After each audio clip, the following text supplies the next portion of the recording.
Hey guys, welcome back to your channel Let's Learn Pharmacy. So after getting lots and lots of comments to make videos on semester 1, here it is. So I thought let's start with the most important and basic one word. It is pharmacopoeia.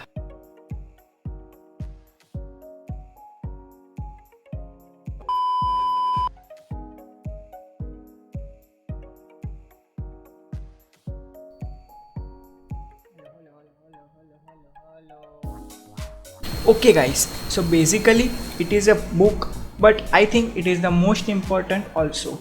So let's try to understand first the meaning of pharmacopoeia.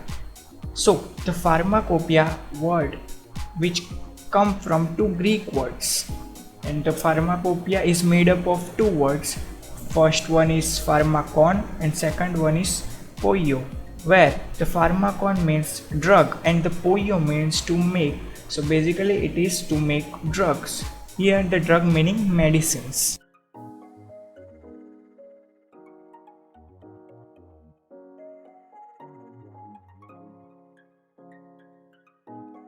Okay, so let's try to understand what is this book actually contains. So it contains specially monographs and this many things. Now I know you have a question, what is a monograph? So let's try to understand monographs. And you are going to study monograph in this SEM also in your inorganic chemistry subject. So let's try to understand what is monograph actually. So basically it is the information on a particular drug, its dosage forms, its preparation of method and its analysis. So now let's go back to pharmacopoeia. Each country has their own pharmacopoeia and their different standards.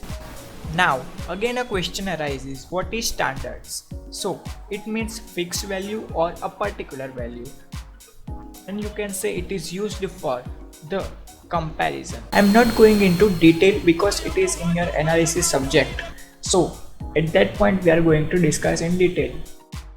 Now you also need to study the history of the pharmacopoeias, means when it was published for the first time. I'm not going into detail of the history of the pharmacopoeias, you can check it out. Now if someone asks you the definition of pharmacopoeia, so let's see. Every country has some rules or laws for pharmaceutical preparations that set some standard for medicaments and materials which are used for making of medicines. These regulations are presented in form of articles, and these articles are published in form of a book which is called pharmacopoeia. Now if a question will come when you are reading history that why supplement or new addition are required, its answer is like some substance is found to be not desirable more in past some years, like some drugs are harmful to found after their use, so they are going to remove it, and if something new comes which is going to add in these books.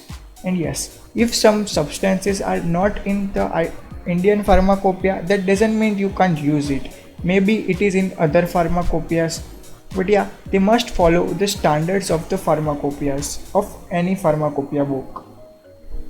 So guys, I hope you like this video, and if you have any doubts, you can put in the comment section below. And it takes many hours to make this video, so please support by sharing this video, liking this video. It gives me motivation to make more videos.